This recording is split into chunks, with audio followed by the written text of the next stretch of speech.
Ya, ini ya lebih kuat lagi memang karena ada kata dibebaskan. Yuk kita baca 2, 3. Ya, sebab Anak Manusia pun Ia datang untuk menyerahkan, untuk apa? Membebaskan banyak orang. Ya, perhatikan baik-baik. Nah, kita ditebus agar Anda dan saya dibebaskan. Dibebaskan dari apa? Tawanan dosa. Ya, dulunya kita ditawan oleh apa? Dosa, kuasa dosa, kutuk dosa, penderitaan dosa. Akibat siapa? Adam dan Hawa. Ya, dan Alkitab bilang, puji syukur pada Yesus karena Dia datang menebus Anda dan saya. Kutuk, segala penderitaan, segala yang dulu tawanan-tawanan dosa, sekarang Anda dan saya sudah bebas. Bilang dulu dong, aku sudah bebas. Bilang kanan kirinya, kamu udah bebas. Bener, bilang kamu udah bebas gitu loh. Nah, gitu kita udah bebas. Tapi kita bilang bebasnya bukan tanpa arah. Bebasnya juga ada dan saya artinya sekarang hidup kita bukan lagi kehendak kita. Yang menebus kita ikut Dia. Makanya Paulus bilang apa? Hidupku bukan aku lagi, tapi Yesus yang hidup dalamku. Makanya next slide Pak, coba. Saya tulis begini. Penebusan yang Tuhan Yesus kerjakan dengan darahnya di atas kayu salib mempunyai tujuan yang sangat jelas, yaitu memberikan kemerdekaan. Tujuannya jelas. Jadi Yesus mati di atas kayu salib untuk apa Pak? Untuk apa Bu? Untuk memerdekakan Anda dan saya. Yang percaya katakan amin. Oleh kuasa darah-Mu Kau telah tebus dosaku, kekudusan-Mu melingkupiku. Apa? Kasih-Mu terus mengalir, memulihkan hidupku. Sungguh besar, mantap. Kau selamatkan hidupku. Ku menjadi baru, ku menjadi ciptaan yang baru. Oleh apa? Oleh kuasa darah-Mu. Kita kasih tepuk tangan dulu dong buat Tuhan Yesus. Maka itu Alkitab katakan saudara, bahwa Anda dan saya sekarang sudah merdeka. Posisi kita sekarang sudah dibebaskan, sudah tidak lagi ditawan dalam tawanan dosa. Yang percaya katakan amin. Makanya gini, next slide-nya Pak, berikutnya. Tuhan mau Anda dan saya sebagai pribadi yang telah merdeka, sudah merdeka, kita harus memiliki kesadaran. Untuk apa? Untuk mau keluar dan bebas. Jangan mau kembali lagi ke dalam hidup yang lama. Jangan mau lagi balik ke hidup yang sia-sia. Jangan lagi mau lagi balik ke dalam hidup yang dulu. Sekarang hidup Anda dan saya baru. Bilang sama saya baru. Ku telah mati dan tinggalkan apa? Cara hidupku yang semuanya sia-sia dan tak berarti lagi. Hidup ini ku letakkan pada mezbah-Mu. Amin. Terus jadilah padaku seperti yang Kau. Alkitab bilang kok hidup yang lama itu sia-sia. Bilang sama saya sia-sia. Sia-sia itu gak ada manfaatnya, gak ada faedahnya, gak ada gunanya, nol. Sia-sia. Sekarang hidupku baru berharga. Amin.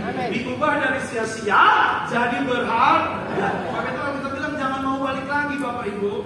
Anak-anak muda, ayo kalau hari ini kita ambil keputusan ya untuk hidup di dalam Tuhan, jangan mau lagi balik yang lama, gitu loh. Ya harus hari ini sungguh-sungguh tetapkan di hatimu, bertobatlah. Karena Alkitab katakan Tuhan sudah menebus Anda dan saya.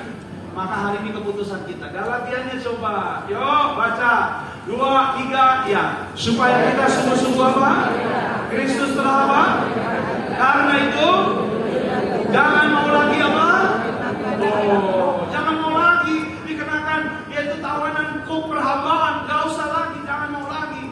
Kita harus sadar hari ini kalau kita udah bertobat, bulan Agustus ini saya yakin Tuhan punya banyak berkat untuk Anda. Bulan Agustus Tuhan punya banyak rencana untuk Anda. Amin. Banyak, bilang sama saya banyak. Banyak, saya yakin sudah. Tapi kadang orang balik lagi hidup yang lama. Akhirnya apa nggak terima itu berkat di depan. Jadi saya mau bilang hari ini, kalau Anda sudah mengambil keputusan bertobat, bertobatlah sungguh-sungguh. Ada seorang bapak datang sama saya, Pak Pendeta doain Pak. Kenapa Pak? kemarin saya jatuh Pak. Oh, lukanya mana Pak? Bukan jatuh itu Pak, jatuh sama kuntilanak Pak. Oh, kuntilanak yang di atas pohon Pak. Oh, bukan Pak. Sekarang kuntilanak di bawah pohon pakai bedak revlon. Saya bilang Pak, selingkuh.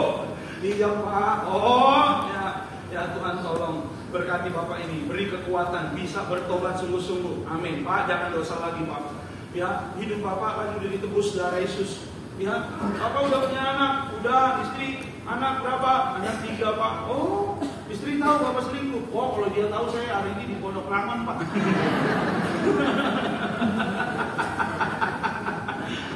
Saya bilang, Bapak bertobat.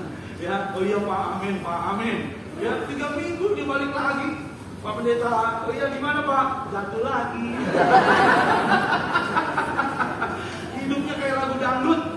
Jatuh bangun, jatuh lagi Pak. Ya gimana ya Pak? Oh, saya bilang ya udah, ya Tuhan ampuni lagi, tapi jangan lagi. Ya jangan lagi loh. Iya Pak, ya bertobat ya. Iya, kita doa lagi. Tuhan tolong, Tuhan berkati, bertobat dalam nama Yesus. Setan keluar. Ya lama sebulan balik lagi Pak, jatuh lagi. Dia bilang baptis aja deh. Baptis ya Pak? Iya. Ya saya bilang harus baptisan pertobatan. Begitu ya Pak? Iya. Ya ajak istrinya. Oh, tapi jangan cerita dong Pak. Udah tenang aja tahu di kolam baptis kan. Datang dia tuh dingin dah sebenarnya. Ya kan udah 2 kali 3 kali ketemu sama saya udah kena. Ya, wah ini tiba-tiba. Dia datang dia lihat saya, Pak Pendeta. Dia keceplosan. Ini ada istrinya. Ya istri bilang kamu kenal sama Pak Markus? Ya, Bapak tahu suami saya? Oh, saya bilang jangkrik bos. Dia kedip-kedip, tolong Pak Pendeta dibantu. Ya, dia bilang ya udah jangan begitu, saya bilang. Ya jangan hidup yang lama lagi. Ya saya bilang udah setia sama istri. Dia setia jadi berkat buat anak-anakmu. Ya udah itu dibaptis. Ya saya bisikin Pak Renji, Pak ini orang selingkuh terus Pak. Pak Renji tahan agak lama aja. Pasti dorong saudara. Oh saya tahan blok suami istrinya udah bangun dia saya tahan dulu. Biar dia ingat ya kalau dia mau selingkuh lagi kemarin baptis sambil meninggal. Saya mau bilang sama saudara ada orang-orang yang balik lagi kehidupan yang lama. Hari ini jangan. Hari ini adalah saya Tuhan punya banyak berkat di depan. Sepanjang Agustus ini Tuhan udah siapin banyak rencana indah. Yang saya kasih tepuk tangan yang paling meriah. Makanya saya 59 ayat 1-2 bilang apa? Bukan kurang panjang tangan Tuhan menolong, bukan kurang tajam telinganya mendengar. Yang menjadi pemisah adalah dosa. Makanya hari ini saya mau bilang, ayo Alkitab bilang jangan mau lagi. Alkitab udah bilang jangan mau lagi dikenakan keberhambalan. Ayo masuk bulan baru. Ayo hidup yang baru. Saya nggak tahu, ya, saya nggak mengerti kehidupan saudara secara pribadi. Tapi Tuhan tahu. Alkitab bilang seperti CCTV, 24 jam. Daud bilang ini, Tuhan, kalau aku duduk Engkau tahu, kalau aku berdiri Engkau tahu, kalau aku berbaring, kalau aku sedang dalam perjalanan Engkau tahu, semua jalanku Engkau tahu. Tuhan tahu. Bilang sama saya, Tuhan tahu. Tuhan tahu. Jangan bilang nggak ada yang tahu, istri nggak tahu, suami nggak tahu. Teman saya juga nggak tahu Pak, tapi Tuhan tahu. Maka itu hari ini saya bukan nakutin saudara. Saya cuma mau mengingatkan Anda dan saya. Ini panggilan untuk bertobat. Bersyukurlah karena ketika Anda dan saya dipanggil untuk bertobat, artinya apa? Artinya Tuhan masih sayang sama Anda. Amin. Anda tidak dibiarkan, Anda diingatkan. Gereja sayang sama Anda. Gembala sidang sayang sama saudara. Iya, supaya Anda dan saya sadar kita dulunya ditawan, dulunya hidup kita terkekang, hidup dulu kita nggak ada kuasa. Sekarang beda. Maka itu saya mau bilang sebagai hamba Tuhan, ayo kita udah dibebaskan, dimerdekakan. Hari ini hidup yang baru, yang sia-sia, yang lama, yang dulu jangan mau balik lagi. Karena ke depan ada banyak rencana dan berkat Tuhan untuk Anda. Makanya kita pelajari apa? Ada 2 hal singkat saudara. Kita nggak lama, cepat next. Hal yang dimerdekakan oleh Tuhan Yesus bagi Anda dan saya lewat penebusannya. Yang pertama, next, kita telah dimerdekakan dari rasa takut dan khawatir untuk hidup, ya. Maka saudara, kita sekarang bangkit, dimerdekakan dari rasa takut dan khawatir untuk sekarang hidup kita dalam iman dan pengharapan. Sekarang hidup Anda dan saya beda, harusnya beda.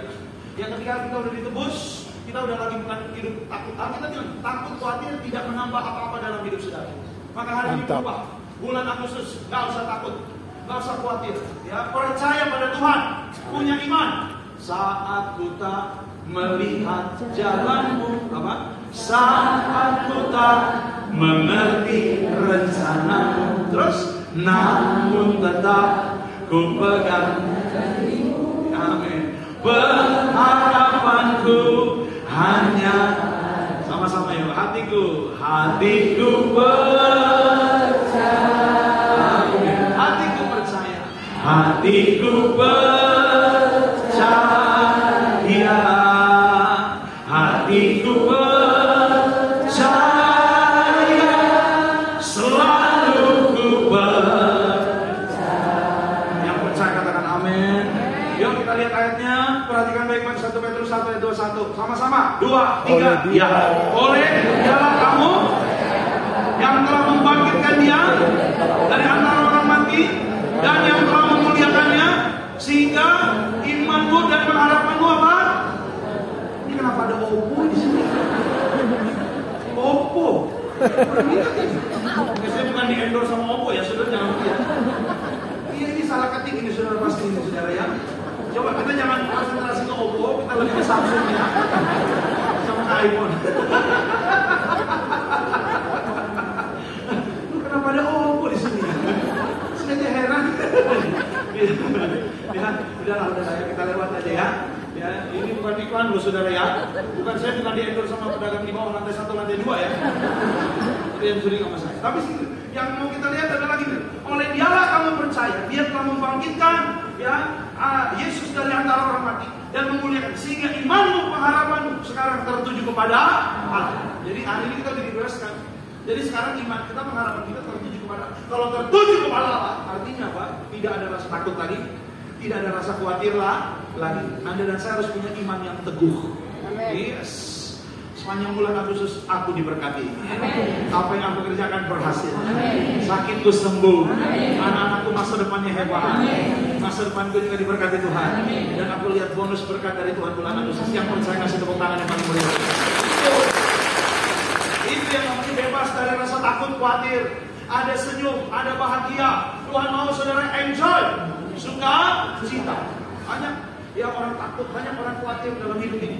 Gak boleh saudara. Ya, masa depan saudara udah dijamin Tuhan. Alkitab bilang walaupun kita nggak tahu besok akan terjadi apa. Lebih-lebih lagi kalau saudara takut dengan keadaan, nggak usah takut dengan keadaan. Kita bersama Tuhan melihat perkara besar. Iya, yang penting adalah saya hidup yang sudah bertobat, tidak ditawan lagi oleh dosa. Sudah. Karena ada hal-hal yang kelihatannya mungkin akan datang mendadak dalam hidup saudara. Hidup ini kan nggak bisa diprediksi. Ada orang yang bilang gini, Pak, mimpi apa saya Pak? Tiba-tiba vonis dokter datang Pak. Mimpi apa saya Pak? Tiba-tiba bangkrut ya Pak. Ekonomi jadi lemah begini, semua harga naik Pak. Dolar naik, bensin naik, listrik naik, babi ikut naik. Babi naik juga. Iya loh. Ini saya ini pemerhati harga babi juga sudah. Dulu saya kalau nemenin mama saya tuh di PS. Ini anak PS, Pasar Senen. Bukan Plaza Senayan. Iya dulu oma saya tuh kalau beli, waduh luar biasa. Ya, ini babi berapa? 80.000 tante. Enggak, 80.000 mahal amat. Dulu masih dulu saya masih sekolah. Ya sekarang mau udah dapat. 80.000 tante, udah 50. Ya, 80 nggak dapat tante 50. Udah deh, ya 60. Wah nggak dapat tante, 70 deh. Enggak deh 60, 70, 60, 70, 60. Waduh dalam hati saya punya duit 10.000 pengen saya kasih. Oma ini 10.000 Oma. Udah tak kasih aja 70. Lama sebenarnya kita di situ kan. Ibu-ibu kan kalau tawar-menawar, tapi itu tenang, itu bukan pelit, itu hemat namanya. Itu bukan pelit, itu namanya keterampilan. Iya, saya bilang sama saya, Oma, Alkitab bilang, ya kasihlah sesamamu seperti kau mengasihi dirimu sendiri. Jadi Oma saya jawab, Alkitab juga bilang Markus, kita harus lebih dari pemenang. Habis gua kalah. Ya udah sejak itu saya menyerah saudara. Tapi saya mau bilang sama saudara hari ini, nggak ada yang perlu Anda takutkan. Karena walaupun mungkin Anda hari ini ya masih dalam kehidupan kita nggak ngerti hari apa besok terjadi. Tapi yang kita tahu, kita punya Tuhan yang luar biasa, yang akan memelihara kehidupan Anda dan saya. Dan